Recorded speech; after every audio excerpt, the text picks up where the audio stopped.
өрг имэн үзүүлж байна.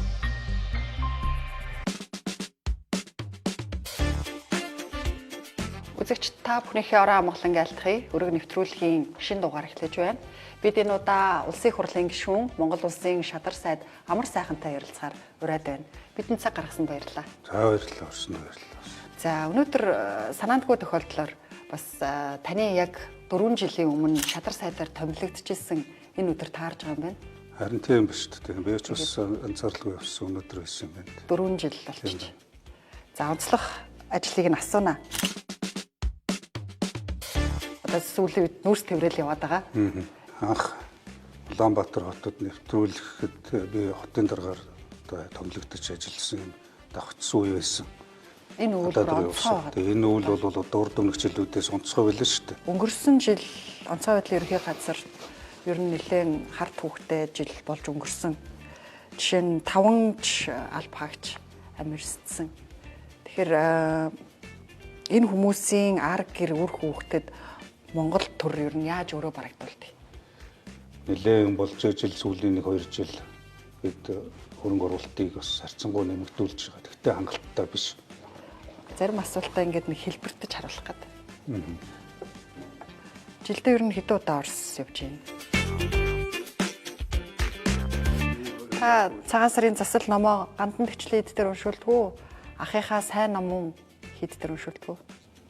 Аль алинд нь уншуулдаг.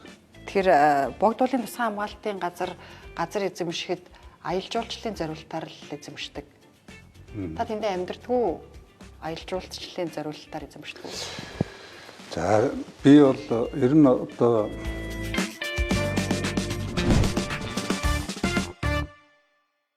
эхний асуултаа би одоо сүүлийн үед нүүрс тэврэл яваад байгаа. Энэ сайжруулсан түвшнийхаа стандартыг яаж шалгах юм бэ?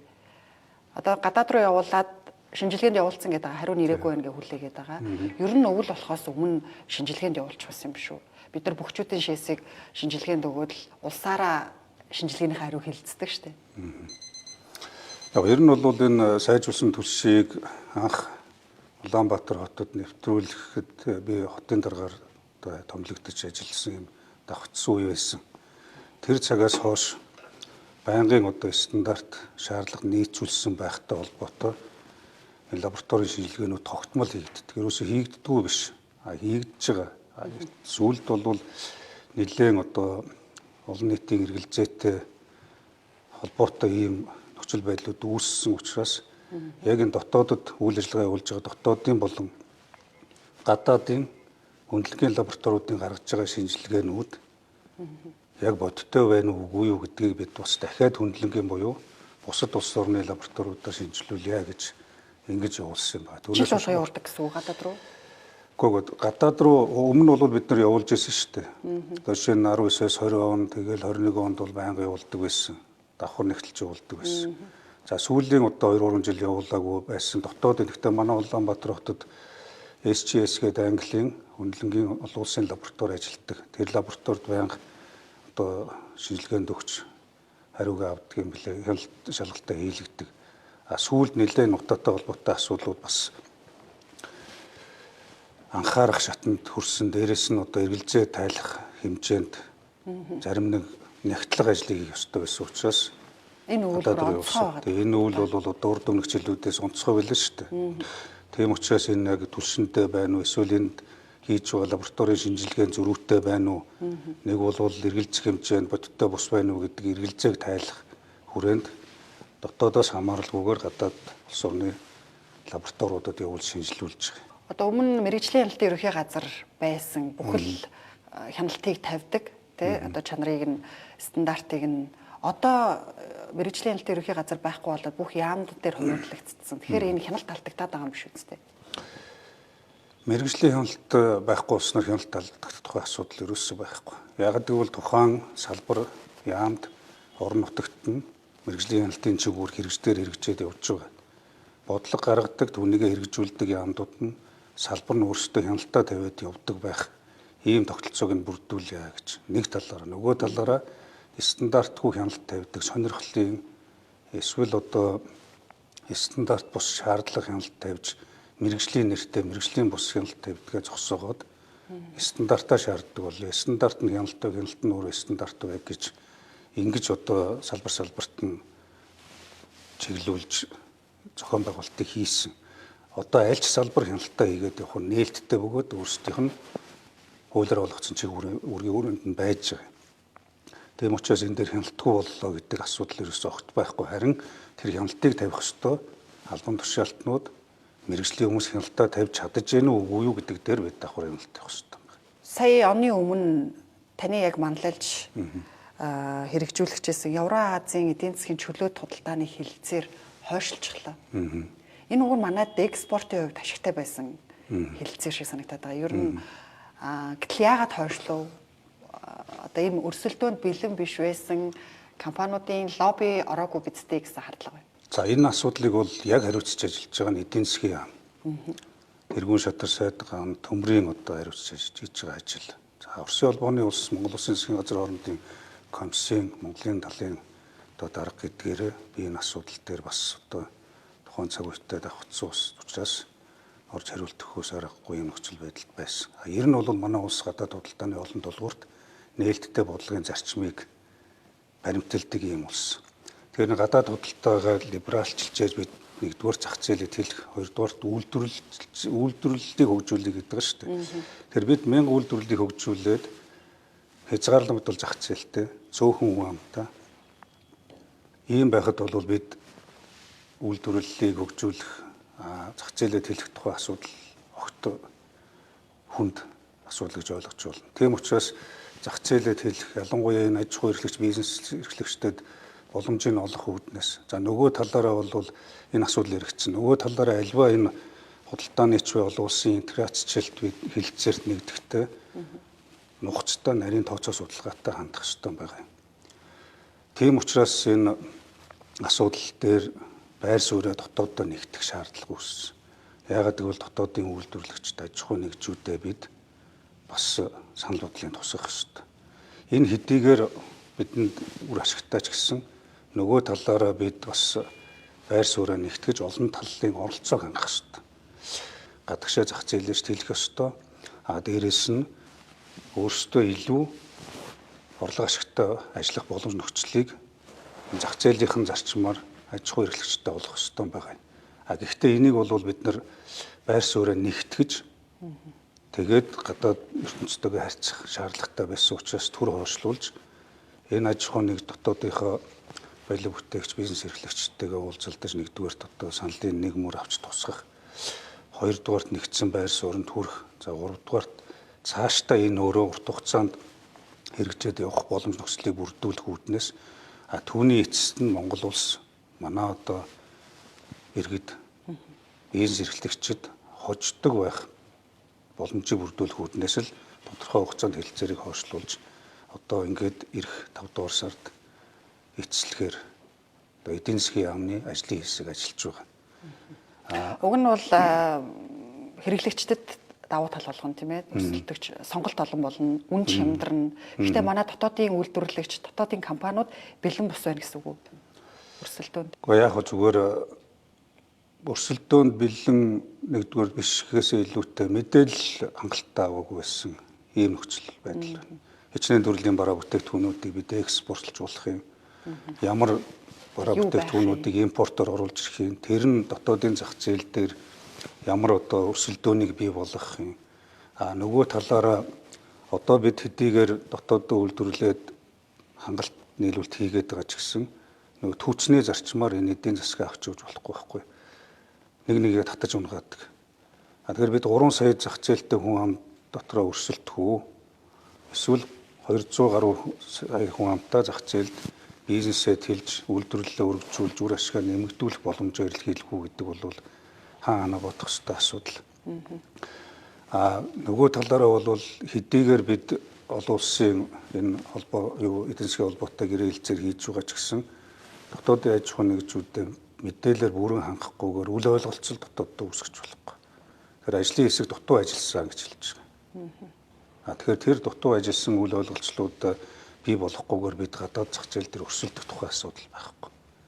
Энэ Евразийн эдийн засгийн холбооны 5 улс руу зах зээл рүү гарахад манайхаас гарч байгаа бараа бүтээгдэхүүн 15-аас 50% татвартай байна.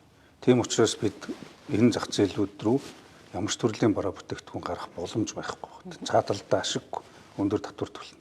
Нааталдаа ашиггүй, хинч худалдаж авахгүй. Тэгэхээр энэ 15-50% татварыг тэглэх, тэгээд тэр зах зээл рүү нэвтрэх боломжтой гэж бид харж байгаа. Тий, би одоо 10 жил бизнесийнхэнтэй ярилцаж нэвтрүүлэг хийж байна. Хамгийн одоо экспортын бүр ингээд нөгөө экспортоо туршиж үзсэн компаниуд хэлж байгаа байхгүй юу? За одоо хол орнууд руу худлаа явна, алдж байна. Бид нар одоо зах зээл дээр гарч үзсэн тээвэр хол байна. Станы орнууд хүн ам зүй бүтэц бид нартай ойролцоо учраас хамгийн одоо экспорт боломжтой орнууд байна гэсэн. Тэгэхээр станы орнуудыг ингээд тус нь хэлэлцээрүүдийг хийж болдгоо юм уу? Тус нь хийх тухай асуудал байхгүй л дээ. Ягаад гэвэл энэ 5 улс одоо жишээ нь Оросын улс, манайх чинь Японы чөлөөт худалдааны хэлэлцээртэй шүү дээ. Тий. Тус нь хийхээр эдгээр чинь өөрсдөө ингээд интеграц хийгээд нэгдсэн. Казахстан, Кыргызстан, за Беларусь, Армян гэдэг юм Оросын улс гээд нэг бодлого, нэг дүрмээр нэгдсэн учраас бид нэгнтэй хэлэлцээр хийж цаг хугацаа алдах тухай биш. Нөгөө талаараа эдгээр чинь нэг одоо юм бүтэц бий болцсон учраас нэг л шугамаар харилцаж байгаа нөгөөдөлтөөр харилцаж байгаас ялгаагүй байгаа учраас яг энэ хэлбэрчилсэн бүтцээр нь явах. Тэгээд харилцан үр ашигтай хамтын ажиллагааг бий болгох л асуудал байгаа байхгүй. За дараагийн асуулт маань өчигдөрхөн засгийн газрын шийдвэрээр морин уралдааны талаар асуудлыг шийдвэрээ танилцуулаад одоо ингээ өнөөдөр ч ингээ Монгол улс даяараа хүүхдийг морь унуулах эрхийг засгийн газар өөрсдөө зөрчлөө, хүүхдийн эрхийг зөрчлөө гэсэн ийм талцал явагдаад байна л да. Та бүхэн ч яг өөрсдөөсөө хариуцлагыг холдуулчлаа. Тэгээ хүүхэд хамгааллын асуудлаас татгалзаж байгаа шийдвэр юм шүү. Хүүхдийн амнаас хүний эрүүл мэнд гэдэг бол Монгол төрийн бодлогын 1-дүгээрт. Тэм учраас одоо энэ хариуцлагаас болтох зогтох асуудал байхгүй. Харин ажлыг эзэмжүүлж байгаа. Хариуцлагажуулж байгаа илүү. Засгийн газрын тухай хууль бол Монгол улсын бусад холбогдох хууль тогтоомжоор бол үндэсний баяр наадмаас бусад төрлийн альва одоо үндэсний болон бусад спортын арга хэмжээг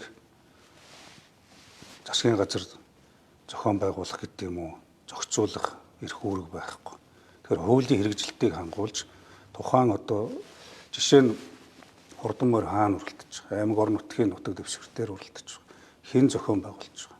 Тухайн аймаг орон нутгийн удирдлагууд зохион байгуулж байгаа. Хэн оролцож байгаа. Тэр одоо холбоод нь оролцож байгаа. Тэгэхээр бид ингээд нэг малгаан дээр бүх хариуцлага үүргээ хайчаад тэгээд бусд нь үүрэг хариуцлагаас зугтдаг. Тэгээд уралдаан тэмцээн баяр наадам болохоор цугладаг хариуцлага хүний амнаас эрүүл мэнд болохоор бүгд тарж утраад 21 аймаг 330 сумдаа нуугдчихдаг байж болохгүй. Тийм учраас засгийн газар бол хуулиар олгоцсон эрхийнхээ хүрээнд хуулийг хэрэгжүүлэх үйл ажиллагаа зохион байгуулж байгаа гэсэн үг. Энэ шийдвэрийг гаргаснаар энэ зөвхөн одоо морин уралдааны тухай асуудал шүү. Морь, бүх, сур, цаашлаад одоо шагаа гэдэг юм уу, спортын сагс, волейбол тэмцээн, альва одоо бус орон нутгийн шин чанартай бүх спорт соёл урлагийн арга хэмжээ гэж зохион байгуулахдаа нийслэлийнх бол нийслэл аймаг нийслэлийн удирдлагууд хариуцсан зохион байгуулах. Жишээ нь Улаанбаатар хотод билей наадам гэдэг болдог тийм билей тайм. Хаанаас хэн зохион байгуулдаг вүлээ? Эзэнтэй шүү дээ. Эзэнтэй. Тэгэхээр нийслэлийн нутаг дэвсгэр дээр байгаа учраас нийслэл төр удирдлага зохион байгуулалт аюулгүй байдлыг хангаж ажилладаг. Яг тэрнтэйгээ адилхан энэ морины бусад төрлийн спорт урлагийн арга хэмжээг тухайн орон нутаг шат шатанда хариуцсан шиг хариуцаад тэгээд зохион байгуулад тэрнийхээ хүрээнд хүний амнаас хүүхдийн эрүүл мэнд тохирохгүй байх тухай асуудлыг ярьж байгаа. Энэ дээр засгийн газар ямар нэгэн байдлаар өмнөх одоо тогтоол шийдвэрийг үгүйсгэсэн хүний эрх хүүхдийн эрхийг золиослж байгаа асуудал ерөөсөө биш. Ер нь энэ бүсчсэн хөгжлийн бодлогын хүрээнд бид цаашдаа бүх төрлийн арга хэмжээ цаашлах юм бол нийгэм эдийн засгийн бодлого хөрөнгө оруулалттай холбоотой эмнэлэг эрүүл мэнд боловсролын байгууллагын үйлчлэгээ чанартай холбоотой асуудлуудыг нэгдүгээр бүсчсэн хөгжлийн бодлого, хоёрдугаар шинэ стандартын хүрээнд, гуравдугаар ажлыг эзэмжүүлэх энэ одоо зохион байгуулалтын хүрээнд эрхүүдийн орон нутг руу шилжүүлэх гэж. Энд одоо шийдвэр гаргацсан гэчээд тэнд хулгайгаар зохион байгуулдаг. Тэгээд эзэн нь олддог. Тэгсэн мөртлөө орон нутгийг нь бүгд мэдчихэдэг. Удирдлагуудаас эхлээд одоо орон нутаг аймаг орон нутгчин морь уйдаггүй, морь малгүй аймгийн удирдлага гэж байхгүй шүү дээ.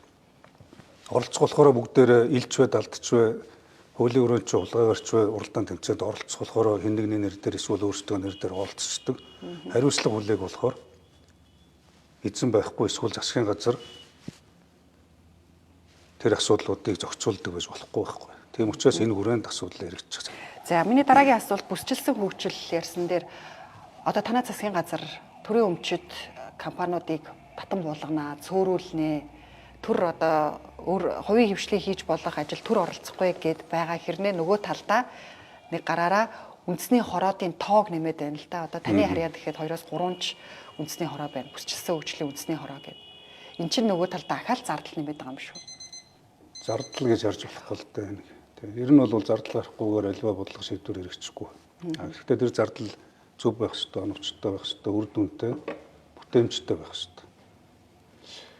Олон үндэсний хороо байна гэж яриад байгаа. Тэгвэл миний мэдж байгаагаар хууль заасан 5 үндэсний хороо бий. 5-6 үндэсний хороо.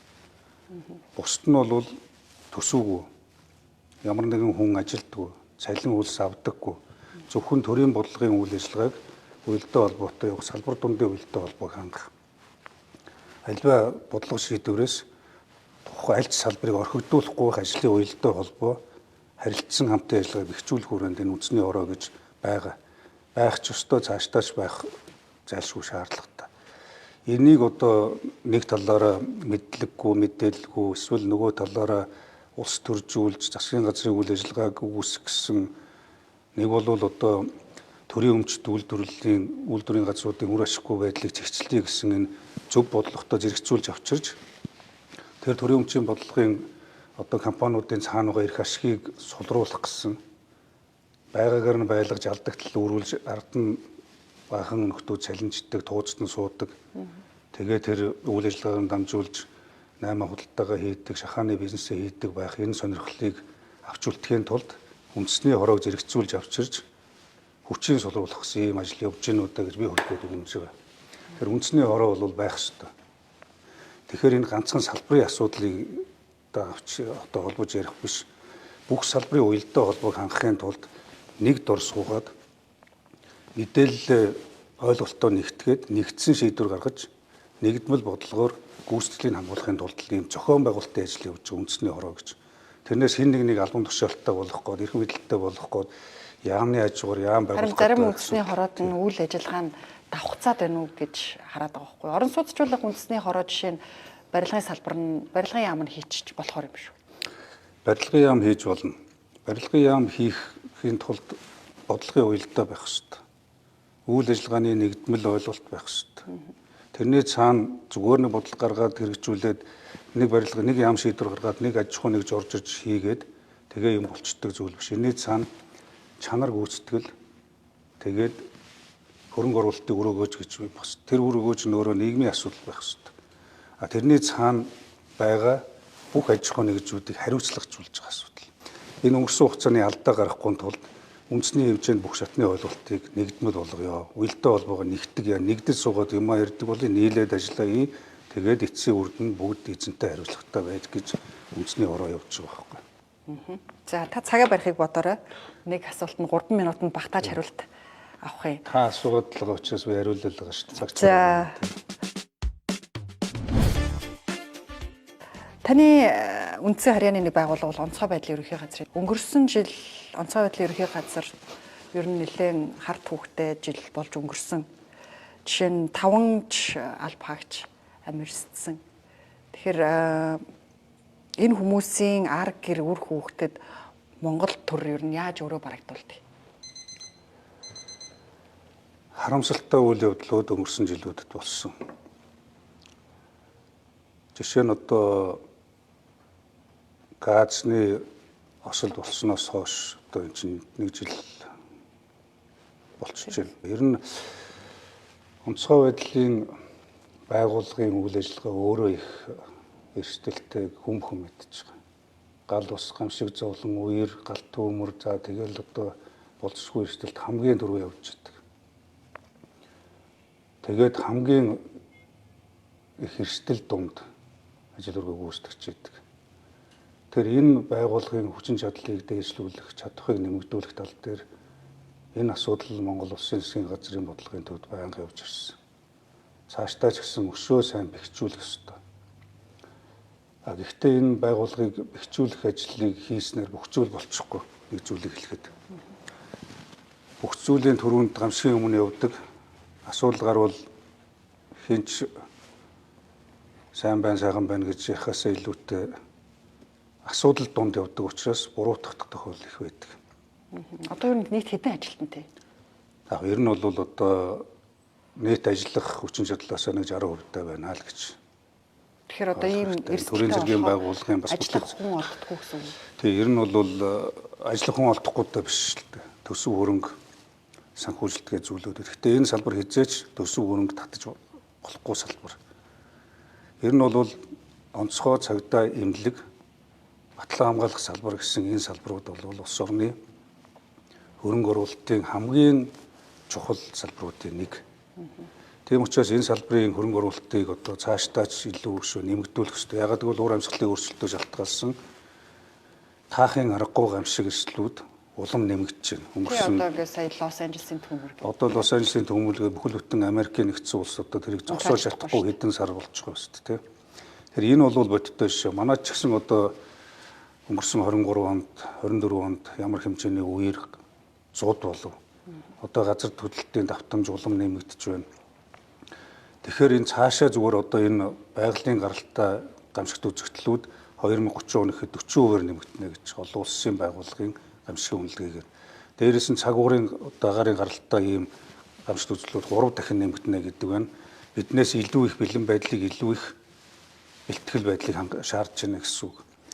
Өөрөөр хэлэх юм бол энэ эрсдэл 10% нэмэгдэж бол бид 10 дахин илүү хурдтай дээрээс нь бэлтгэл бэлэн байдлыг хангах хэрэгтэй. Ер нь энийг байгалийн гаралтай давчгүй хүчин зүйлийг бид зогсоож чадахгүйгээс хойш энэ гамшиг бууруулах, хохирлыг багасгах цорын ганцхан болвол бүх шатанд бэлтгэл ажлыг хангах хэрэгтэй. Би дөрөв нэг үгүйсэнтэй онцгой байдлын байгууллага болохгүй юмны өмнө явдаг.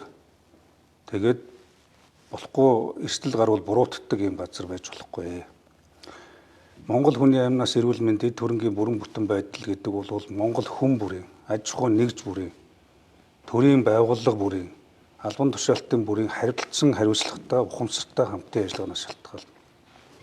Түүнээс биш иргэн өөрөө аж ахуй нэгжүүд газныхаа гарантыг хаагаагүй гэж дэлбэрэлт үүсгэчээд нэг бол одоо тэр газны машиныхаа стандартыг хангаагүй сургалтанд хамрагдаагүйгээс болж амнаас эрүүл мэндэд иргэд тохирцсон гамшигын голомтыг үүсгэсэн байхад тэнд гамшигын голомтод тэр гал ус болж байгаа гамшиг дээр оцсон гал сөнөгч яах вэ? Авраг хамгаалагч яах вэ? Орхоос өөр аргагүй. Тийм улаан гал руу орж байгаа. Тэр улаан үерлүү орж байгаа. Тэр салхи шуурга руу орж байгаа. Одоо онцгой байдлын алав хаагч хүн битгий хэл. Одоо робот техник байсан ч тэсхийн аргагүй хинч баталгаа өгч чадахгүй. Тэгэхээр тэрийг тийм гамшигын баталгаагүй гамшигын голомтыг бий болгохгүй байх тал дээр тухайн иргэн аж ахуй нэгжүүд төрийн байгууллагууд албан тушаалтнууд хаана стандартаа мөрдөж аюулгүй байдлаа хангах ёстой. Ингэжээж бид хүн бүрийн тэгээд улс нийтийнхээ аюулгүй байдлыг хангана. Түүнээс биш нэг мөрдөжтэй хэдэн албан хаагчд байдаг. Юмны өмнө явах ёстой. Яваад барахгүй бол тэдэл одоо орхиогүй байх, чадваргүй байх гэдэг ийм асуудалтай бол одоо би хувьдаа бол илэрдэггүй. Тийм учраас тэр асуудлуудыг багасгахын тулд бүгдээрээ хамтарч аюулгүй байдлаа хангах ёстой. Энэ хүрээнд онцгой байдлын салбарын хүчин чадлыг онцгой нэмэгдүүлж байгаа. Одоо техник хэрэгсэл, хувцас, хамгаалалт нь сайжирсан биз дээ. Техник хэрэгсэл одоо та бүхэн мэдж байгаа шүү дээ. Хэрүүлтэй уруултаа одоо ингээл нэлээд болж жил сүүлийн 1-2 жил бид хөрөнгө оруулалтыг бас харьцангуй нэмэгдүүлж байгаа. Тэгтээ хангалттай биш. Жишээ нь одоо энэ жил тавьсан хөрөнгө оруулалт нийт хэрэгцээ шаардлагатай хөрөнгө оруулалтын 1-2-3% нь ч хүрэхгүй. Гисэн хэдий ч гэсэн бид одоо ингээ байгаа зүйлээрээ боломжийн хангалтуудаа үе шаттай хийж. Тэр төсөвт мөнгө байхгүй, энэ салбарт зарцуулах мөнгө байхгүй л гэсэн үг юм. Мөнгөгүйдээ биш л дээ. Энэ салбарт ач холбогдол өгдөггүй дээ. Энэ салбарыг ойлгохыг хүсдэггүй дээ. Ойлгосон ч гэсэн тэнд одоо хөрөнгө оруулалтыг нэмэгдүүлэх итгэл үнэмшил, итгэл зорилго байхгүй тал асуудал байгаа шүү дээ. эн чинь өөрөө зүгээр нэг сайн дурын байгууллага биш шүү дээ. Дуртай үедээ ирдэг, дургүй үедээ зүгтдэг байгууллага биш. Хэдийгээр тангараг өргөссөн ч гэсэн хаана одоо асуудал байна. Хамгийн дөрөнд бид нар чинь өвдөл эмч одоо айвал цагта асуудал үүсвэл цагта аюул үүсвэл онцгойг л дууддаг шүү дээ. Энэ хүмүүс л явдаг. Тэгэхээр энэ хүмүүсийн одоо гамшигын бэлэн байдлын үеийн эмнэлгийн дээр тоног төхөөрөмж, цагдаагийн дээр одоо хувьс хэрэгслэр нь аль хэлбэрийн хөрөнгө оруулалтыг нэмэгдүүлэх ёстой. Тэгээ байнгын ороо нөгөө их хурл дээр янз янзын асуудал би одоо бүр болохоо байгаад яриад идэг тэр. Тэгээ ямар ч байсан энэ жил бол одоо ингээд алба багчдын хувьс хэрэгслийг хангалтыг нэмэгдүүлж байна. Жишээ нь одоо аврам хамгаалах, за сэргээн босгох, эрен хайхтай холбоотой ажиллагааны алт төмрийн, за цаашлах юм бол одоо сүүлийн үеийн дэвшилтэт технологиудыг усан доороос эрен хайдаг одоо дорооныг бүр гаргаж ирдэг төхөөрөмжийг, за халуун мэдэрч одоо энэ альва одоо үзэгдэх харагдах очиг хязгаарлагдмал тохиолдолд халуун мэд, хүний бие халуун мэдэрч олж одоо байршлыг тогтоодог төхөөрөмжүүд, за тэгээд одоо нисгэгчгүүд ороонуудыг дорон буюу одоо нисэх онгоцны дайны хүчин чадалтай бага урын нисэх онгоцны дайны хүчин чадалтай юм нисгэгчгүүд тээврийн болон гал төмрийг одоо унтраах, эрен хайх аврах ажиллагаанд ашиглах, за мөн одоо бараа бүтээгдэхүүн тээвэрлэх ийм сүүлийн үеийн төхөөрөмжүүдийг судалж эхнээс нь оруулж ирж турших ажиллагаанууд хийгдээд явж байна. За та сая би эндээс нэг юм юу зарим асуултаа ингээд нэг хэлбэртэж харуулах гэдэг. Та сая 12 сард Орос явсан. Жилдээ ер нь хэдэн удаа Орос явж байна? Одоо Оросуудтай их ойрхон ажилтгаал гэж ярьдаг л да. Энэ манай улс бол дипломат харилцаатай бүх улстайгаа шахуу засгийн газар хоорондын үйл ажиллагаа бодлого шийдвэрээ уялдуулж гүйцэтгэлийг хангуулах засгийн газар хоорондын комисс гэж байгуулдаг. Та за жишээ нь би бол өнөөдрийн байдлаар миний ахалж байгаа комисс бол Орос Монголын засгийн газар хоорондын комисс байна. Англи Монголын засгийн газар хоорондын комисс байна. За Узбек Монголын засгийн газар хоорондын комисс байна. Кыргызстан Монголын засгийн газрын хоорондын комисс байна. За өмнө би бол Хятад Монголын, за Орос Монголын, дээрээс нь Канада Монголын, Америк Монголын, Европын холбооны улс Монгол улсын засгийн газрын хоорондын комисс гэдээ ахалж ирсэн. Тэгээ энэ комиссууд бол жилд нэг удаа хуралддаг. Яг гэвэл бид одоо түншлэлээс эхлээд стратегийн, ижвэрэн стратегийн түншлэлтэй. Жишээ нь 2 өрштөөгөө бол бид ижвэрэн стратегийн түншлэлийн одоо гэрээ хэлцээрийн хүрээнд хамтын ажиллагаагаа явуулдаг. Улс төр нийгэм эдийн засгийн хүмүүнлэг боловсрол шинжилгээ ухааны. Тэгэхээр шинжилгээ ухааны техник худалдаа эдийн засгийн хамтын ажиллагааны энэ Орос Монголын одоо засгийн газрын хоорондын комисс бол жилд нэг удаа Монголд манай улсад ирж хуралдана. Дараагийн удаа нь бол Оросын холбооны улсад гэдэг. Ер нь энэ улс орнууд бол ээлжилж тухайн улс оронд очиж хуралддаг. Өнгөрсөн жил Монгол улсад манай одоо засгийн газрын хоорондын комисс хуралдсан бол энэ жил Оросд Москва хотод болсон. Тэр одоо хурал бол 12 дугаар сарын 20-ны өдөр товлогдсон. Гэтэл худалдаа эдийн засгийн хамтын ажиллагааны энэ одоо засгийн газрын хоорондын комиссийн хуралдаанд давхцаад нөгөө дөрөвний сенсац дагуулдаг Евразийн эдийн засгийн холбооны гэрээ хэлцээр 26-нд зурагтгаар төлөвлөсөн байсан. Тэр үед одоо ингээд бас цаг хугацаа давхцсан учраас яалтчгүй засгийн газрын комиссийн хуралдааны өмнө энэ асуудлыг тодорхой болгох. Тэгээд аж ахуй эрхлэгчдийнхээ одоо санал бодлыг сонсож нэгдмэл ойлголтыг бий болгож эрх ашигыг нэгтгэжээж хэрэгжүүлээ гэж би комиссийн хуралдааныхаа үеэр одоо Оросын холбооны улсын шадар сай засгийн газрын гишүүд худалдааны сайттай уулзалтаж энэ асуудлуудыг хойшлуулж одоо ингээд ярилцээг үргэлжлээд явж байгаа. Ер нь бид бол 2 өрштөөгөө 3 дахь одоо хөрс гэж улс орнуудтай засгийн газрын гишүүн, за улсын хурлын гишүүн, сайд дарга нар хинч вэ? Энэ одоо найрсаг хамтын ажиллагаа хадгалж явах хэрэгтэй. Ялангуяа 2 хөрштөөгөө энэ Монгол улсын одоо гадаад бодлогын олон тулгуурт нээлттэй энэ бодлого дотор бол манай 2 хөрш тэргүүлэх байр суурийг эзэлдэг. Тэгэхээс ч өөр аргагүй. 3 дахь хөршийн харилцааж бас мөн тэргүүлэх байр суурийг эзэлж бид тэнцвэртэй харилцан үр ашигтай хамтын ажиллагааг хөгжүүлж байж улс орныхоо эрх ашигыг хамгаална. Аюулгүй байдлаа хангана. Цаашлаад бүс нутаг олон улсад болж өрнөж байгаа улс төр нийгэм эдийн засгийн үйл явцад байр сууриа тодорхойлж оролцох энэ боломжууд нэг одоо байнга эрэлхийлж явах хэрэгтэй. Тийм учраас бид олон улсын хамтын ажиллагааны үйл ажиллагаанд идэвхтэй оролцох хэрэгтэй. Энэ бол үндэсний аюулгүй байдлын нэг хэсэг. Ковидыг аваад үз. Урд хөрш хэдэн жил хэлээ авлаа 3 жил. Тэгээд ирэхэд энэ хөрш орнуудтайгаа ярьж ижил бид одоо онгоцоо нисгэж гадаад харилцаагаар дамжуулж юм тариагаа татаж явсан. Тэгэхээр хин ч юу гэж хэлсэн бэ? Бид энэ улс төрчийн хувьд хуулиар хүлээсэн төр засгийн одоо үйл ажиллагааг авч явж байгаа бодлогыг хариуцж байгаа хүмүүсийн хувьд бол энэ хооронд улс орны хоорондын гадаад бодлого олон улсын харилцаа л явж байгаа. Энэ дунд амар сайхныг Оростонч одоо олох гээд иргэхгүй, Хятадтайгаан ч олох гээд иргэхгүй, хэн нэгэнтэй үгүйсгэж хэрэггүй. Энэ Монгол төрийн бодлого. Хин ч юу ч гэж хэлсэн бай Монгол төрийн бодлого тасралтгүй явах хэрэгтэй. Тэгэхээр өнөөдөр хэн нэгнийг үгүйсгэж болно. Гэхдээ энэ мөнхийн хөрш бусад 3 дахь улс орнуудынхаа үйл ажиллагаа альва одоо асуудалд хүндэтгэлтэй хандах хэрэгтэй. Тэгжээж бид одоо харилцсан шүү дээ. 24 оны сонгуул дээр таныг өөртөө зориулж тойрог гаргасан гэж ярьдаг. Зарим нэгэн тэгж харддаг баг. Цагаан сарын засал номоо гандан төвчлэн хэд дээр уншуулдгүү? Ахыхаа сайн номон хэд дээр уншуулдгүү? Аль алинд нь уншуулдаг. Сайн номон хэдтэй холбоотой нэг ийм ном харсан. Энийг харж ирсэн үү та? Ер нь шүү дээ би нэг зүйлийг одоо нэг амны үйл уушна гэж өөрөө ийм асуулт асууж байгаа бол би түрүү хэлсэн. Тэгэхээр богдуулын тусгай хамгаалтын газар эзэмшихэд аялал жуулчлалын зориултаар л эзэмшдэг. Та тэндээ амьдрдгүү аялал жуулчлалын зориултаар эзэмшдэг үү?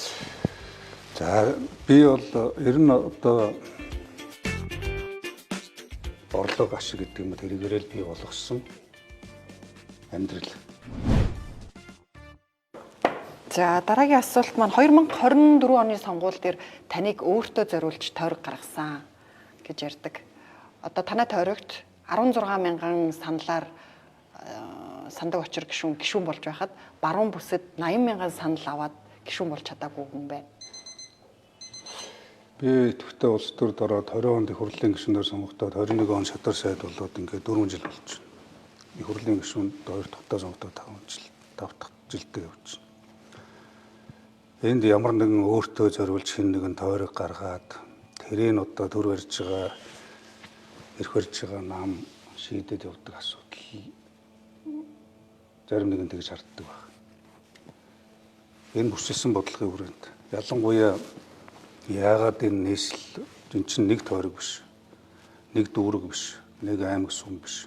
Бүхэл бүтэн Монгол улсын 9 дүүрэгтэй Улаанбаатар хотын алсын 3 дүүрэг гэж Налаах, Багнуур, Баганга гэдэг. Газар нутгийн хувьд ч хүн амын хувьд ч бас зарим нэг одоо багахан дунд аймаг орон нутгийн аймаг сумдаас илүү хүн амтай ийм дүүрэг. Тэгээд яагаад ингэсэнхээр Налаах бол жишээ нь одоо энэ хараалт гэж ярьдаг нүүрсний аж үйлдвэрийн ууган голомт. Монгол улсыг 100 жил галаар гэрлэлээр тэтгэж ирсэн. Тэгээд аж үйлдвэрийн ууган голомт. Шилний үйлдвэр, шохон завууд, нүүрсний уурхай гэдэг мянган уурхайчид тэнд улс орны өнцөг болон бүрээс манай аав ээжээс эхлээд увсын бүх мөрөнд давсцсамаас эхлээд 10 эдтэй 20 залуучууд байхдаа ирж хүрзээр халуун сэтгэлээрээ энэ улс орныг босгож ирсэн. Тэгэхээр Налаахын асуудал бол зөвхөн Налаахын асуудал биш. Багнуурын уурхай, Налаахын уурхай хилцүүлж бас анх 45 жилийн өмнө байгуулагдчихсан. Ингээд өнөөдөр хүртэл Налаах бүхэл бүтэн 100 жил 24 оноос хойш ардын засгийн газрын үеэс эхлээд улс орны нийслэл хүрээг нүүрсээр хангаж өнөөдрийн хөгжлийг бий болгосон энэ улс. Тэгвэл өнөөдөр тэр бүл эргийг залгуулад байгаа явж байгаа нь Багнуур. Гэтэл энэ 3 дүүрэг 90 оноос хойш огт эзэнгүй хаягдсан. Тэр олон мянган уурхай ажиллаж байсан уурхай хаагдсан гэнт. Бидний аав ээжээс эхлээд ажилгүй болсон. Амьдралгүй болсон. Нүүрс ухдаг болсон. Олон хүн дарагдаж ямнасаа алдсан. Нийслэл нь хөрөнгө оруулдаггүй, улс нь хөрөнгө оруулдаггүй юм биш. Энэ бодлогыг алсын яраа 2050 бодлогын хөтөлбөрийн хүрээнд одоо хөгжил хөгжлийн төв нэмрээ үйлсэн захын 3 дүүргийг бие даасан тойрог болгож дээрэс нь энэ одоо хаягдсан орхигдсон хөгжлийн бодлогын асуудлуудын зэгцлэх ёстой бүссэн хөгжлийн бодлогын хүрээнд гэж нэгдүгээр тийм шийдвэр гаргасан байна. Хоёрдугаарт энэ тойрог тогтоох асуудал гэдэг бол хэн нэгэн улс төрчин аль нэгэн гэхээс энэ чинь их хурлаар тогтоодог асуудал. Их хурлаар тойргийг тогтоохдоо энэ гурван дүргийн нэгдүгээр хүн амын бүтцийг харж байгаа. Ер нь улсын хурлын тойргийг тогтоохдоо хүн амын бүтэц, хүн амын тоо, дээрээс нь газар нутгийн хэмжээ, нийгэм эдийн засагт оруулж байгаа нөлөөлөх асуудал бас бие даасан ийм одоо их хурлын гишүүдтэй байх ёстой гэж ингэж явсан. Тэгэхээр энэ бүх одоо энэ хууль журмын заасан энэ тойргийн тогтолцоог бий болгох хүрээнд энэ тойргийг тодорхойлсон. Тэндээс одоо сандаг очир гишүүн битгаар сонгогдсон. За дараагийн асуулт маань за та цагаан сараар сар шинийн засал хийдэг төр ном уншилдаг. Та цагаан сарын засал номоо гандан төвчлэн хэд дээр уншилдгүү? Ахыхаа сайн ном хэд дээр уншилдгүү? Аль алинд нь уншилдаг. Аль алинд нь би ерөн зүгээр яг нөгөө үндэс иш цомролгийн онол гэж би үндэстэнч бай, өг соёлч бай, уг суурьндаа бас хадгалагдчих өгдөг. Тэгээ манай гэр бүл бол ер нь аав ээжээсээ өвд ээжээсээ эхлээд бас одоо шашин соёлоо дээдэлдэг, үнэлдэг. Удам уламжилт агсан ирсэн юм одоо уламжилттай айл. За тийм учраас бол одоо энэ тал дээрээ бол одоо уламжлалаа дагж явдаг. За мэдээж одоо манай ахын одоо тэргүүлдэг тэр хийд манай аав өвгдөөсөөс уламжилж ирсэн юм одоо өв уламжлал гэж хэлж болно. Үйл хэргийг үргэлжлүүлж байгаа гэж хэлж болно. Нөгөө талаараа бол гандан төвчлэн хийд бол Монголын одоо бурхны шашны төв. Тийм учраас гандан төвчлэн хийд дээр ч одоо очиж арга хэмжээ оролцсон бас гэр бүлээрээ очин Монгол хүн зүсэг бишрэлтэй зүсэг бишрэл нь одоо мухар зүсэг биш итгэл үнэмшил бас үнэт зүйлдер тулгуурласан Монгол иргэн ямар одоо ёс заншлыг хадгалдаггүй яг тэр жумаар л явж байгаа. Сайн номын хийдтэй холбоотой нэг ийм ном харсан. Энийг харж байсан уу та? Josh Alexin. Энэ дээр харин таны ахын хийдийг дурдсан бэлээ. Шавнарагчдад сургадаг гэсэн талаар. Ер нь өштэй би нэг зүйлийг одоо нэг амны үйл уушна гэж өөрөө ийм асуулт асууж байгаа бол би түрүү хэлсэн. Олон зуун жилийн олон одоо үеийн өвгдөөцсөн уламжилттай шашин соёлоо дээдэлж бас энэ шашин соёлыг хадгалах, хамгаалах, дэлгэрүүлэх үйлсэд бол хувь нэмэр оруулж ирж байгаа, явж байгаа ийм одоо хүн миний одоо натта надгүй ус төртэй ус төргөө энэ чин эрт дээр үеэс л энэ сүм хийж шашин соёл гээд үйл ажиллагаагаа явуулаад ирсэн. Мэдэх хүмүүс нь мэднэ. Ялангуяа одоо манай налаахын ард түмэн тэнд байдаг хүмүүс бол биднийг одоо жинхэнэ үлгийтэй хөгжсөн байхаас нь эхлээд хар бор амьдрал туучирж явсан бага наснаас нь эхлээд мэднэ. Хэдэн наснда бурхан шашны шав болсон юм. Ямар ажил хийсэн, хизээ юу босгосон юм гэдэг. Тэгэхээр энийг яг зүгээр би одоо улс төрд явж байгаа. Дээрээс нь намар сайхан гэж хүний улс төрийн одоо үйл ажиллагааг ямар нэгэн байдлаар сулруулах гэсэн гэдэг юм уу одоо өгөөсөх гэсэн хүмүүсийн хийж байгаа ажлууд, зохиомл зүйлүүд гэж хэлж байна. Энтхийг улсад өөрөө 5 жил Далай ламын дэргэдэх сургуульд суралцсан. Гадан хам гэж одоо манай гандан төвчлэн хийдийн тэргүүн хамтлан байхад тэр үед гандан хийдийн шашны дээд сургуулийг төгссөн, дунд сургуулийг төгссөн. 7-8 настайгаас эхлээд энэ шашин соёлын одоо үйл хэрэгт суралцаж ирсэн. За тэгээд цаашлаад одоо Америкийн нэгдсэн улсад очиж бас философийн чиглэлээр өөрөө зэрэг дэв хамгаалсан хүн. Олон одоо оюутнууд өөрөө ч тэнд сурж ирсэн. Энтэгт ч тэр хүүхдүүдэд сургадаг юм байна лээ. Солонгос сургадаг юм байна лээ. Хятадд сургадаг юм байна. Тэгээд хятад явсан хүн эсвэл одоо сургуульд одоо сурагч шавнараа явуулсан хийдийн лам хүн яагаад буруутгагддаг, үүсгдэг. Тэгээд тэр нь яагаад миний улс төрийн үүсгэлийн золиос энэ хийд олон жилийн өвгдөөцсөн өв уламжлал доромжлогдож үртэгдэж явах хэрэгтэй гэж. Зарим нь энийг чинь гаргаад сүх шагдаад цагдаад өгөөд уучлалаа гуугаад ингээд явж байгаа шүү дээ. Бидэнд бол одоо өв соёлоо хадгалах үйл хэргийг үргэлжлүүлэх. Тэгээд дээрэс нь улс орны одоо ард түмний ихтгэл үнэмшил улсын шашин соёлыг одоо дэлгэрүүлэх түгэхээс илүүтэй бас нэг хадгалж явахт нь боломжтой хувь нэмрээ оруулах гэж явж байгаа. Тэр энэ бол анхны тохиолдол биш. Зөндөө олон хүмүүсийн юмнууд одоо бас гүтгэлэг хийгээл явдээ. Тэгээд хуулийн ялтын байгууллага дээр очихоор одоо ч гэсэн эхнээс шүүх цагдаагийн байгууллагаар яваад одоо тэр ялж юмаа аваад явж байгаа хүмүүс биш гүтгэлүүд оромжлолоо хийсэн. Нэр бүхий сэтгүүлч та бүхэн надаар хэлүүлдэг юм мэднэ. Өнөөдөр ч гэсэн эхнээс шүүх цагдаа дээр явж байна. Гүтгэлэг өөрөө нотолж чадахгүй бол тэгэл хуулийн хариуцлага хүлээнэ. Альва юмны шалгуур бол үнэн бодиттой мэдээлэл бөгөөд цаг хугацаа байдаг шүү дээ. За. Түрүү хоёлаа ярилцлага эхлэхийн өмнө хэлжсэн өнөөдөр бол таны 4 жилийн өмнө шадар сайдаар танилцсан өдөр байна. 4 жилээ дүгнэж харахад хийсэн ажил их байгаа бах. Онцлох 2 ажлыг нэрлэж. 4 жилийн 3 жил нь ковидтай. Миний хувьд өдөөгөө монголчуудын хувьд асар одоо гашуун сургамжтай хүнд цаг үеийг туулсан. Амнаас эрүүл мэндээр зарим иргэд аж ахуй нэгжүүд улс орноороо эдийн засгаараа хөрсөн. Эрүүл мэнд эдийн засаг сэтгэл санааны давхар хямралтай ийм 3 жилийг хамтдаа одоо өнгөрөөсөн байна. Тэгээд өрөвдөх жил өнөөдөр болж байгаа мэнээр санаандгүй ойлоо ярилцлага хийж байна. Энэ 4 жилийн хугацаанд ер нь зүгээр бодлого зөв байх ёстой талаас нь альва гаргаж байгаа шийдвэр бодиттой байх талаас нь асуулт анхаарч ирсэн. Ер нь бол одоо альва хийж байгаа ажил бодиттой үр дүнтэй байх нэг талаас. Нөгөө талаас хийрхэл попрал эсвэл мэдлэггүй мэдээлэлгүй туйлшрал биш. Бодиттой судалгаа тооцоотой улс орны ард иргэдийн өмнө тулгамдсан альва асуудлуудыг шийдвэрлэхэд чиглэсэн үр дүнтэй бодлогын ажлуудыг хийж хэрэгжүүлэе гэж ер нь зорж авсан. Ер нь ч бол улс төрч хүний тэр дундаа улсын хурл засгийн газрын гишүүний ажил үүрэг гэдэг бол төрийн түвшингийн үүрэг гэдэг бол бодлогын ажил. Тэрнээс бодлоо одоо попурлоо тэгээд димэрл болгоод яваад идэг тийм асуудал биш.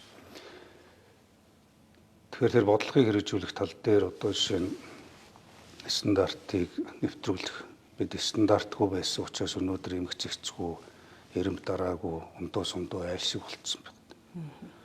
Тийм учраас энийг зэгцлэхийн тулд сүүлийн 4 жил бас ажиллаж байна. Нэг үе бодвол стандартыг одоо бас иргэд ярьдаг шахтаа шахаа зогсохгүй төрийн бодлогын төвд орчлоо. Төрөөс баримтлах стандартын бодлоготой болж байна.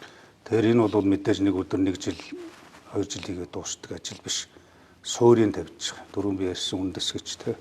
Тэр альва юмны үндэс зүв байж дараа нь тэр мөчр салгаан зурх ёстой учраас энэ стандартыг бид хэрэгжүүлэхгүйгээр цааш явах боломжгүй учраас нэг улс нэгдсэн стандарт гэдэг хөтөлбөрийг хэрэгжүүлэе гэж аймаг орон нутгаар одоо хилцүүлэг хүртэл хийж энэ бодлогыг гаргаад явж байна. Хоёрдугаарт үндэсний сүрэн төсвөрлөх чадвар, гал ус гамшиг осол гадаад хүчин зүйлүүд, эрсдэл аюулыг даван туулах эдийн засгийн бөгөөд эрүүл мэндийн тэгээд одоо дэд бүтцийн аюулгүй байдлын амь насны одоо сүрэн төсвөрлөх чадвартай байхын бодлогыг тодорхойлж бас эхнээс нь стандартаа эрсдлийг буруулах стратеги гэж батлаад онцгой байдлын байгууллага дээр хэрэгжүүлээд явж байна. Гуравдугаарт энэ бүрчилсэн хөгжлийн бодлогыг бодиттойгоор хэрэгжүүлэх ажлыг эхлүүлээд тэр бодиттой хэрэгжих ажлуудад аль болох орон нутагт онцлог тохирсон. Хэрэгжүүлэхэд хялбар, тэгтээ цаг үетэйгээ нийцсэн. Дээрээс нь иргэдийн оролцоог орон нутагт нь хангасан, ихтэй нийгэм эдийн засгийн асуудлуудыг шийдвэрлэж илүү хөгжлийн суурь нь батгих байх талаас нь ингээд хүчсэн хөгжлийг бий болгох бодлоготой нэлээд төвлөрч ажиллаж байгаа. За дөрөвдүгээрт бол энэ эрдэнэ төрийн байгууллагуудын чадварыг бэхжүүлэх нөгөө талаараа бол энэ институтын тогтолцоог бий болгох ажлууд дээр илүү судалгаатай юм одоо бодлогын ажлуудыг хэрэгжүүлэх асуудлуудыг энэ хүрээнд одоо хэрэгжүүлж хөдөө орон нутгийн малчид иргэдийн амжиргааг дээшлүүлэх урлагийг нэмэгдүүлэх ялангуяа энэ үндэсний үргэлжих баялаг нөгөө буянт мал гэдэг 5 хошуу маллаа бид үндэсний өв соёл, нүүдлийн соёл ахуйгаа хадгалаад хажуугаар нь орчин үеийн эрчимцэн малаж хотоо хослуулж тэгээд хөгжүүлэх энэ шинэ оршуу хөдөлгөөнийг илүү бодиттой урт хугацааны эдийн засгийг төрөлжүүлэх хөдөө аж ахуйн салбарын хөгжлийн суур тулгуур болгохыг зорж ажиллаж байгаа ийм л одоо барьцтай зохицтой ажил гэвэл ийм асуудлууд байна. Ирээдүйн хөгжлийн одоо сэргэлтийн бодлого тодорхойлсон юм онцлог байсан. За ерөнхийдөө ярилцлага дуусч байна. Сүүлийн нэг асуулт байна. За та богдуулын тусгай хамгаалтын газар хаустай. Тэгэхээр богдуулын тусгай хамгаалтын газар эзэмшихэд аялал жуулчлалын зориулалтаар л эзэмшдэг. Та тэндээ амьдртгүй аялал жуулчлалын зориулалтаар эзэмшдэг үү? За би бол ер нь одоо бага байхаас эхлээл 7-8-тагаас эхлээд одоо аав ээжигээ дагж ах чигээ дагж тэр үед халтуур гэдэг бол сургууль цэцэрлэгийн хан будаж чойрт хүртэл очиж одоо эмнэлэг сургуулийн ханыг будаж аав дээр шугамдж өгнө би хүрэхгүй санал тавиад ханы нөхрөвшдөг миний одоо 8 настай 9 настай үе одоо яг нүдэнд харагдчихна. Тэр үед юу идэж уужсэнээс сант. Тэрнээс хойш одоо аав ээжигээ дагаад сургууль хичээлдээ явахын зэрэгцээ дандаа хөдөлмөрлөж өссөн одоо юм хөдөлмөрөөр хүмүүжсэн. 20 наснда хүртэл одоо Германд очиж өөрийн 5 жингээр босч 2 цагт босч 5 цагт 4 цагт метроны гэрлэн дохион дээр очиж ус борон дотор зарагдуу сонин зарах гэж Берлин күрээр гэдэг цагаан комбинзон өмсчихэд улаан цүн хөрчээд сонин авах одоо Герман ирэх болов гэж өглөө өдөө бүлтгийж хар зогсож байсан тийм үе надад. Тэгэхээр бол тэр цаг үеийн эхлээд бол бид байн хөдөлмөрлж ирсэн ах дүүгээр. Олон жил бизнес хийсэн. Одоо 34 дэх жилдээ манай одоо гэрвэл ах дүү бизнес хийж байгаа. Унаж өссөн үе би. Одоо энэ яриад байгаа нефтийн үйлдвэрлэлийг чинь 95 онд би Америк сурж байхдаа Texas Cement Engineer гэдэг компанитай холбогдож Хонконгийн хөрөнгө оруулалтыг татаж манай ах дүү тэгээд техник эдийн засгийн үндэслэлийг хийж 99 онд эхлүүлжсэн төсөл шүү дээ. Тэр үед одоо энэ Петровис Ник гэдэг компаниудын лобби орж тоног төхөөрөмж нэрэн дээр ирсэн байхад хүртэл оруулахгүй гэдэг ийм одоо засгийн газрын шийдвэр гарч газрын зохицолж ирсэн. Тэгээд техник эдийн засгийн үндэслэл байгаль орчны үнэлгээг одоо тухайн үеийн барсуулдаг сайд байхдаа зохицолж ирсэн. Ингээд 2000 онд одоо эхэлж ирсэн тэр Далангай газар дээр эхэлж ирсэн нефтийн үйлдвэрийн төсөл тэр үеийн сая 500 мянган тонны хүчин чадалтай тэр үеийн 400 сая долларын хөрөнгө оруулалтыг шийдсэн байсан ийм ажил. Тэр газар дээр нь 30-40 сая доллар 2000 онд оруулсан байсан ийм одоо ажлыг өвөө хийж бүгдийг шатааж ирсэн юм. Дараа нь би Америкт ажиллаж байхдаа CityPhone гэдэг компанийг оруулж ирж хамгийн одоо үнгөө утсыг интернетийг одоо энэ IPTV гэдэг WiMAX-ыг оруулж ирж 2004 онд оруулж ирж 30 сая долларын хөрөнгө оруулалт хийгээд дараа нь одоо тухайн үеийн одоо энэ сайхан мэдээлэл технологийн газрын дарга байсан. Бүх хөрөнгө оруулалт хийгээд энэ антенн үрцэн татсан үйл ажиллагааг эхлүүлж явахад лицензийг зогсоолж бүгдийг нь одоо зогсоож ирсэн юм гашуун төгт. Тэр үеийн ерөнхий сайдууч бас оролцож ирсэн. Одоо мөнгө өгчээсэн нөхдүүд. Тэгээд тэрнээс хойш бол одоо олон бизнес дээр унаж боссондоо олон ч мянган ажлын байрыг бий болгосон. Хэрвээ тэр нефтийн үйлдвэр тухайн үед ашиглалтанд орсон бол өнөөдөр бид ямар байх байсан? Гэхдээ одоо энэ нефтийн үйлдвэр баригдаж байгаа маш зөв. Тэгээ муухан экспертээс илүү би мэднэ нефтийн үйлдвэрийг. Харилцаа холбоогч маш сайн мэднэ. WiMAX гэдэг интернетийг одоо 2004 онд оруулж ирж энэ зохицуулах орны дарга Болдбаатар гэж байсан нөхөр сайхан бэлэгтэй нийлж цуцалж ирсэн. Одоо тэр хүмүүс та ус сандгүй. Аа. Одоо тэр хүмүүстэй ус санд уу? Би тэр хүмүүст одоо ямар юмных нь үс санах вэ? Бизнес гэдэг чинь өөрөө алдаа оноотой унаж босдог. А дээрэс нь бас одоо амаргүй. Тэр нэг баярлаадах юм байхгүй шүү дээ. Тэг ус одоо хонцон саналаа гэдэг. Миний нэг хувьд үний зам чанар байдаг. Сэтгэлийн өөрлөөр асуудал яриад эсвэл одоо нэг цагийн аясаар үжил бодлоо яриад тэр нь улс төрийн шийдвэр болоод гараад явах юм бол энэ улс орн биш болж хуурна. Үе үед Монгол улс гэдэг бол төрчөөс зарчим, эрэм дараа ёс суртахуун гэдэг юм дээр үнэлж оршин тогтнож ирсэн. Энэ үнцнийг одоо хадгалах гэж бид энд байгаа. Мэдээж хувийн хувьд ус төржийн хувьд одоо гаргадаг алдаа хүн болгонд л бий. А тэгвэл энэ нэг гол нуруугаа алдахгүй явах юмсан гэж. Яагаад гэвэл өөрөө бизнесийн талаар асуулаа шүү дээ. Бизнес ихтэй бид ах дүүрээ гэрүүлээр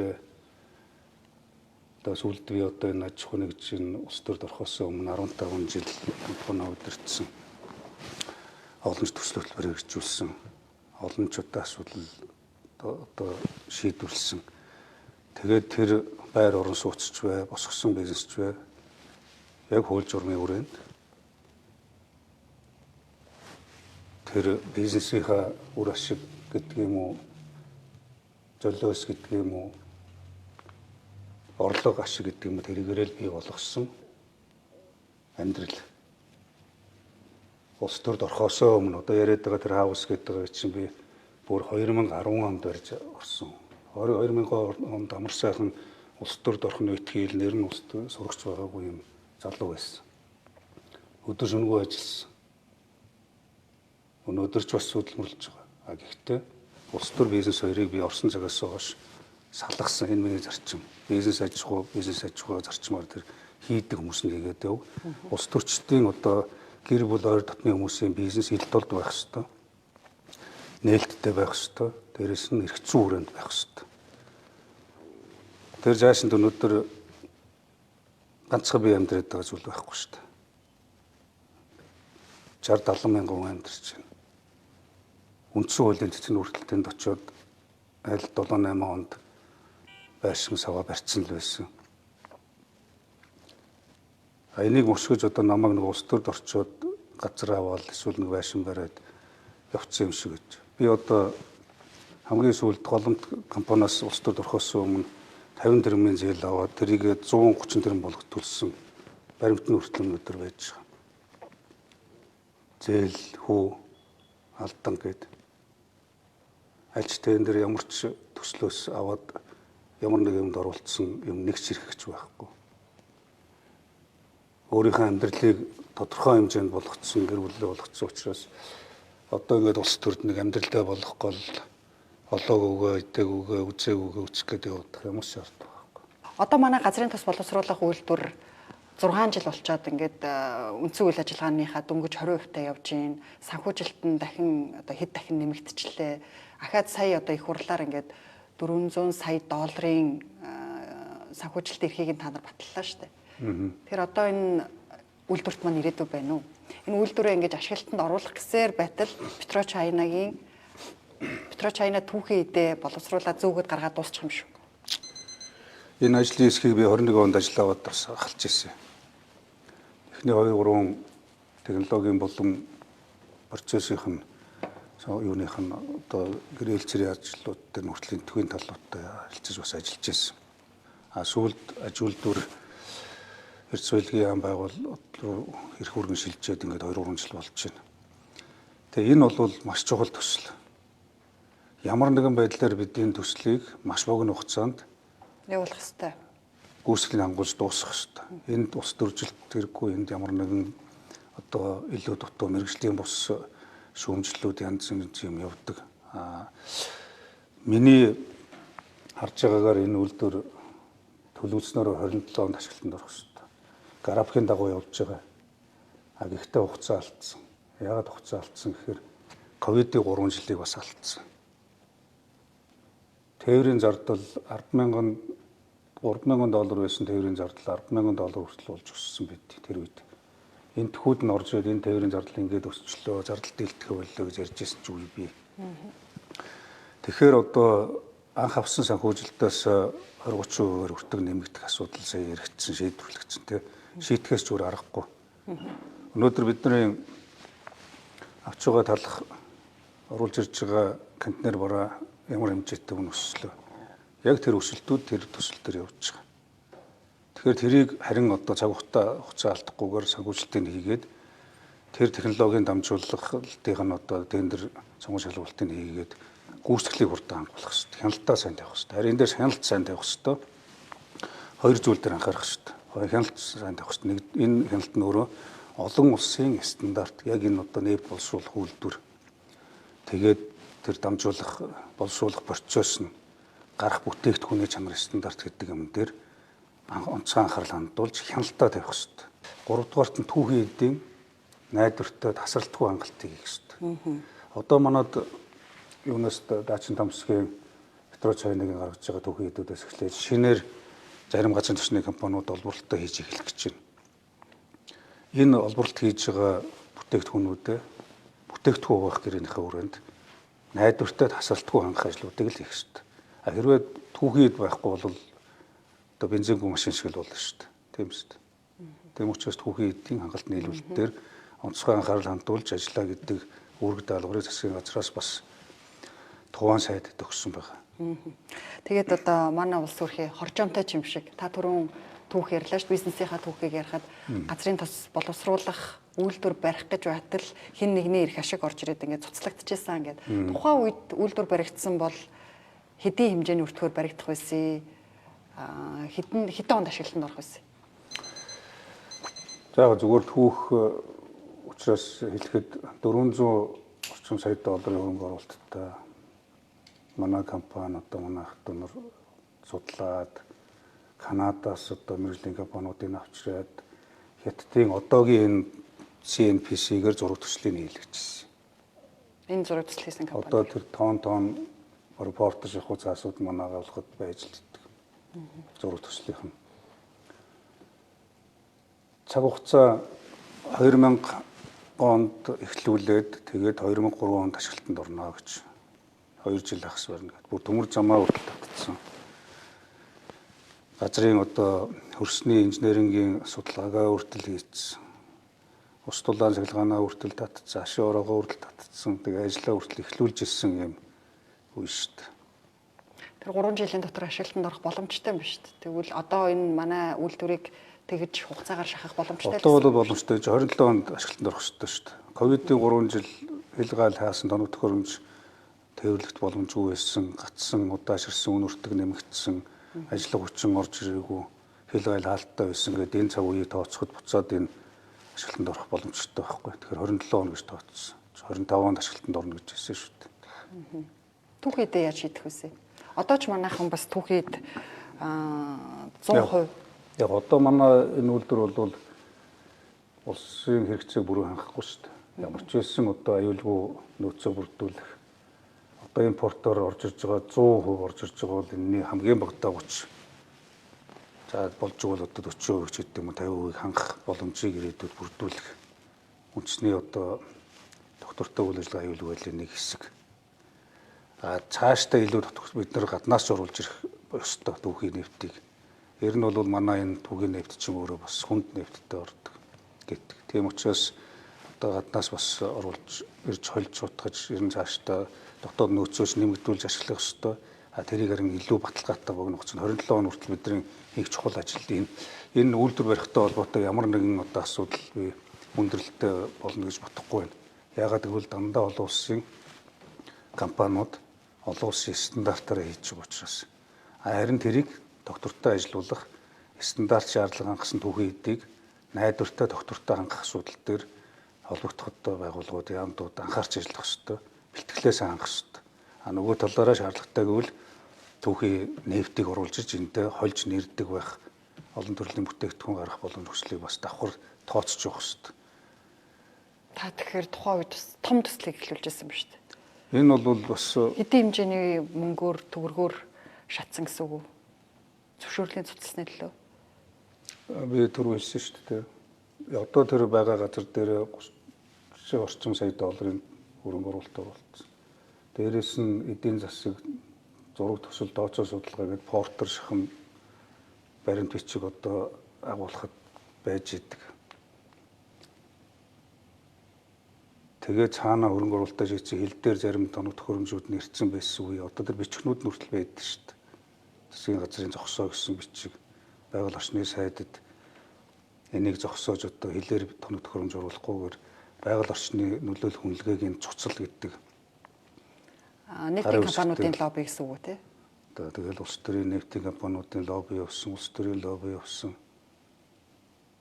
За баярлалаа. Бидэнд цаг гаргаж ажил хэрэгчээр нээлттэй ярилцсан танд баярлалаа. Таны ажилд амжилт хүсье. За баярлалаа. Нээлттэй ярилцаж бас одоо олон сэдвээр ярилцсанд баярлалаа. Амжилт хүсье. За. За болсон. Баярлалаа. Нээлттэй байхыг хичээлээ бас. Тий, нээлттэй байлаа.